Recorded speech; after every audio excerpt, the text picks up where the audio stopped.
tudom, hogy én olyan tanultam 15-et, 14-es számban, 15-et, ott hirdették, hogy a 15-es számban is, hogy menjenek mind az iskola udvarról. Én édesanyámmal voltam, és én nem mertem homorodni, mert ettől volt húső.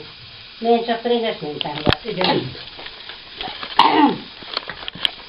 Ez úgy volt, hogy mi a Béla bácsi dolga, hogy este láttuk, hogy valamilyen fényvidéke annak az úton, de nem tudtuk, hogy forgalmassal igen. Béla bácsi, őket sírba halni, mert megült neki, mondta, hogy így álljon, mert azért vannak számodban. És akkor nekünk Béla bácsi este beértek, úgy minden. A többet nem pedig hallom, ha meghallok, és otthon hallok, így mondta, többet nem pedig. Hát hol halljuk, hogy egy nagy győrrenés van.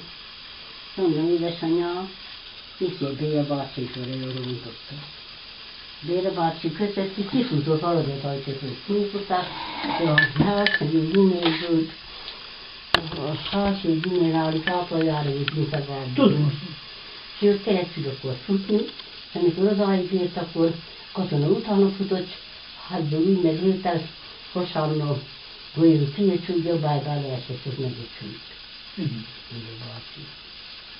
Hát mi mikor kimentünk, akkor többet aztán mi nem tudtunk aludni, mert hát úgy megértünk, hogy kimentünk az elsőre, és jöttünk az ablakon, hát láttuk, hogy Nagy Sándrékot hozzák le a katonák, nem tudtunk semmit, ha hallottuk egyszer reggel, hogy ez a miféle Sándorban Kozsi egy rossz hazakat ütött az úton, és mondta, hogy mentünk a hirdetőt, mit hirdetnek, hogy minden 15 vétőtőt nagyon minden az iskola udvarra.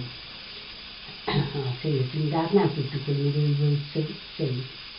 Hát mikor jövünk lefelé, hát itt mindenütt a katonák állnak, hogy kötőillás, ilyen. Nem tudtunk semmit, hát mikor leérünk az iskola kapuj győrösanyámmal, az a Domikos nevelet Szangolykor, hát együtt voltunk fiatalok, együtt izéltünk, diszkóztunk, vagy jösszünk, hát nem diszkóztunk, hát mondtak, összejött valókat. Kérdem, Domikos, mit csinálunk velünk itt, most mi jönnek ide? Azért megbúcsúlunk, hogy nem lesz magukról semmi, nem van csak semmit.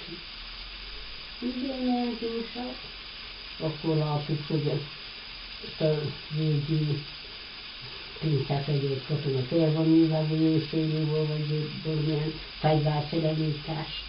Akkor minket egy szegálatba állítottak, akkor a román ember, egy tiszt mondta ott a kultnál, hogy nem szabad jajgatni, se semmit sem, akkor jajgatni, hogy mit csinálunk, akkor örülnek.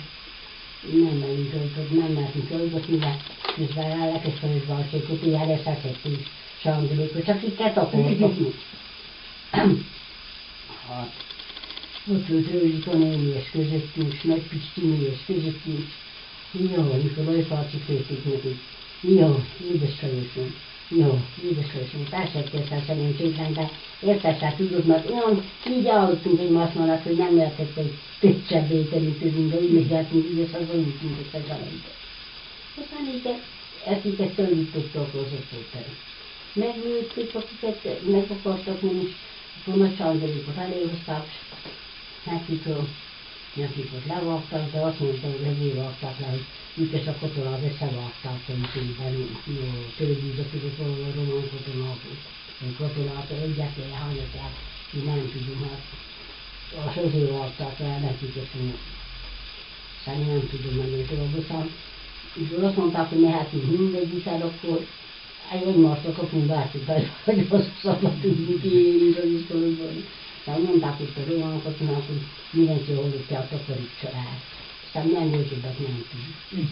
Én nem tudok. Én csak ennyit tudok rához. És az, hogy amikor mondták, hogy minden 15 évben felüli menjen az iskola udvarra, azt ők számon tudták tartani, hogy mindenki ott van? Dehogy tudtak, nem tartották, csak aki nem jött, nem jött, csak így, akkor tudom. Ja, értem. Nem volt köteles, hogy mi nem hajtottak senkit, csak hirdették, hogy menjünk a magyarok mindaz az iskola udvarra, de mentünk a bolondfáinkkal, mert nem tudtuk, hogy miről van szó. De kell oda menni. A halottakat, azokat hogy temették el? Halottakat mindenki az övét hazavitte a szekérás, ugye aki csináltatott ilyen deszkából koporsót, ott valamilyen tesszállítették a koporsóba, így temették el ott ne. Pop nélkül, és minden nélkül a temetőben. Ezt akartam kérdezni, a pap nélkül, csak úgy simán eltemették. Így. És ebben a temetőben, ami most van, vagyis a régi temetőben, ahol vannak a fenyőfák? Ide a régi temetőnek a belső felét, ugye volt, csak úgy mindegy amikor. Az a rekesi, az akinek külső felé van. Azoknak, akinek igazán, te mindenki az ő családja közé temett az ő halottját. Igen, és utána kivégeztek egyes embereket. Azután azoknak a családjait maradt szárazajtán, vagy elmenekültek? Hát akiket kivégeztek, azoknak a családjait maradták. A románok mentek aztán el, Botfaluba elköltöztek. És a románok minek a hatására mentek el innen? Hát szégyelleték magikot, hogy ilyen munkát csináltak a faluba. Rendben, köszönöm szépen. Azért mentek el, hogy aztán szégyelleték utóbb, hogy ezt nem lett volna szabad megengedjék a katonáknak. Igen, de mi hallottunk egy olyat, hogy talán a temető felülről jött egy lövés, hogy annak a hatására mentek el a gárdisták. Igen, azt ezt mondta. Én nem emlékszem már tiszta. Mondom, hogy én úgy meg voltam ilyetben, hogy én azt sem tudtam, hogy olyanok édesok közötti. Hát olyanka voltam, még 14-15 esztendős. Mondták, hogy valami a temetés felé valami lövést hallottak, aztán az a 13 halott, akit megöltek, azt mi alapján választották, hogy őket öljék meg? Hát úgyhogy azok, akik itt laktak, azoknak valamelyik haragossa volt, mindegyiknek, valaki haragossa volt. Ja, tehát vagy jóba voltál a gárdistákkal, vagy meghaltak? Nem a gárdistákkal, filmet, az idával ők voltak együtt a magyarok, az idával ők a népák. Ja. No, azok valamit vagy fődet elszántottak, vagy elkaszáltak, vagy mit tudom, olyan juhokkal lehetették a főgyi, ezért ezt szerettek, és azért voltak csak haragból. Nem más különben. Nem a háború, vagy mit tudom én véget. Jó, értem. Csak ilyen személyes buszú vágy volt. Értem.